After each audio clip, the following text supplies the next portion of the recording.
이상한 변호사 우영우를 시청하면서 드라마 속에 나오는 기억의 의미에 대해 생각해 보았습니다. 정명석 변호사의 호출을 받은 우영우는 최수연 변호사가 맡게 된 공익사건, 강도상해로 기소된 탈북자 사건을 같이 하면서 현재 지나치게 감정이입 중인 최수연 변호사를 시키라는 말을 듣습니다. 최수연 변호사 방에 모르는 사람이 있는 것 같습니다.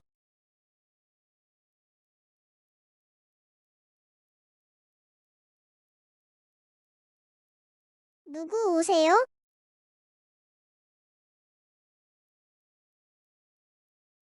최수연 변호사가 맞았군요.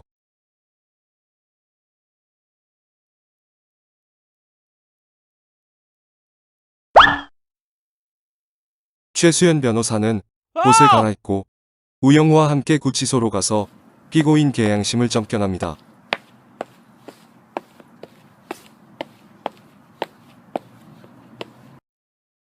5년 전 탈북민 계양심은 엄마라고 불리는 탈북 브로커 최영희에게 빌려준 1천만 원을 받으려고 했지만 최영희가 이순영이라는 사람에게서 못 받은 1천만 원이 있다면서 대신 가서 받으라고 합니다.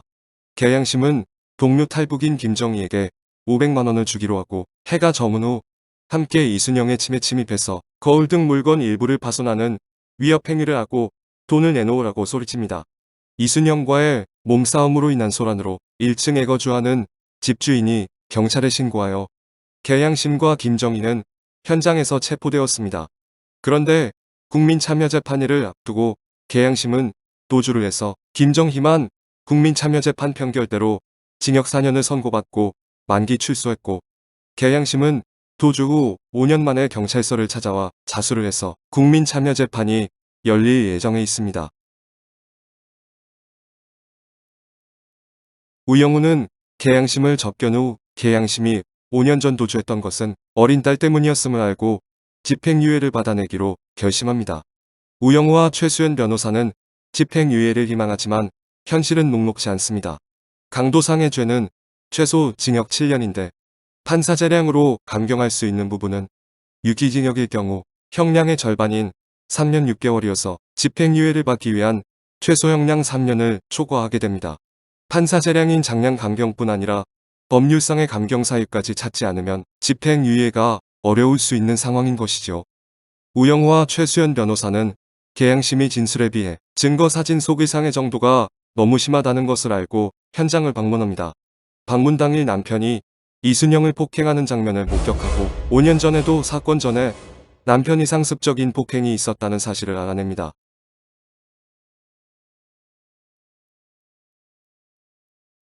5년 전 계양심과 김정희가 이순영의 집에 침입해서 상해를 입히는 장면입니다.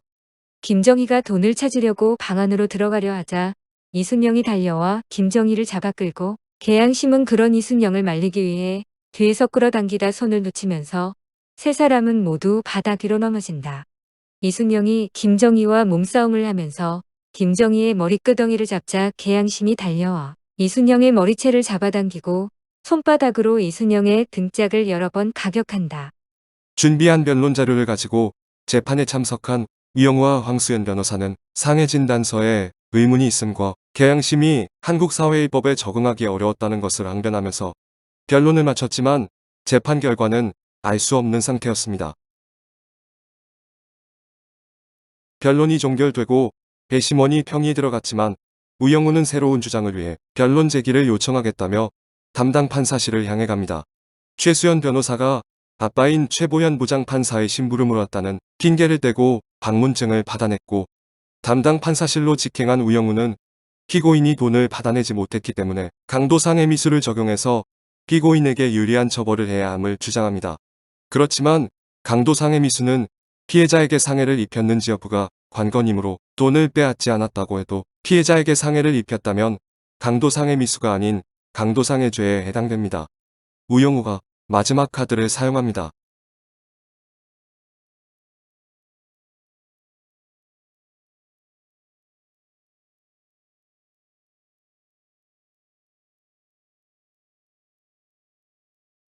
담당 판사의 마음이 흔들린 걸까요?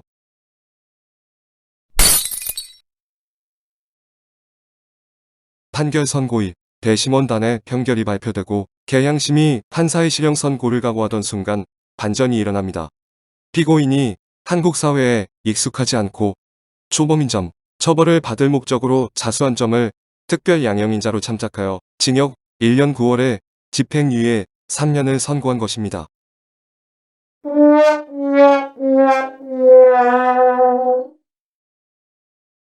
드라마 이상한 변호사 오영호 제6화에는 기억에 관한 내용이 자주 보입니다. 전문가들의 의견은 일반적으로 만 24개월 이전의 기억은 잊는다고 합니다. 이를 유아기억 상실증이라고 하네요. 초등학생 자녀가 있는 가정에서 흔하게 볼 수 있는 장면이 있습니다. 특정 사건에 대한 것은 기억을 못하지만 정서와 감정에 관련된 것은 뇌 속에 남아있기 때문에 비슷한 일이 다시 발생했을 경우 무의식적으로 기억이 되살아나 관련된 감정이 나타날 수 있다고 합니다. 그래서 전문가들은 아이가 어리다고 정서적으로 소홀히 다루어서는 안 된다고 조언하고 있습니다.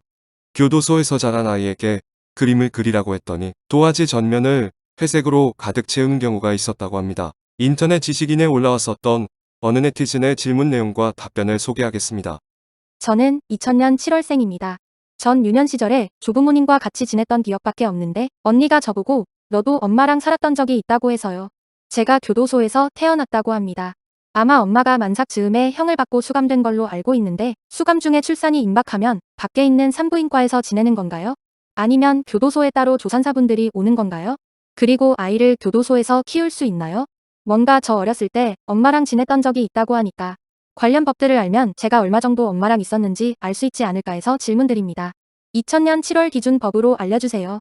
출산 때는 형 집행정지돼서 밖에 나가서 낳고 다시 돌아와 교도소에서 최장 1년 6개월까지 함께 지냅니다. 예전이나 지금이나 법이 바뀐 바가 없습니다. 우리나라는 1999년 형의 집행 및 수용자의 처우에 관한 법률 7차 개정에 의해 여성 수용자는 자신이 출산한 유아를 교정시설에서 생후 18개월까지 양육할 수 있도록 하고 있습니다. 영국도 같은 기간을 적용하고 있습니다.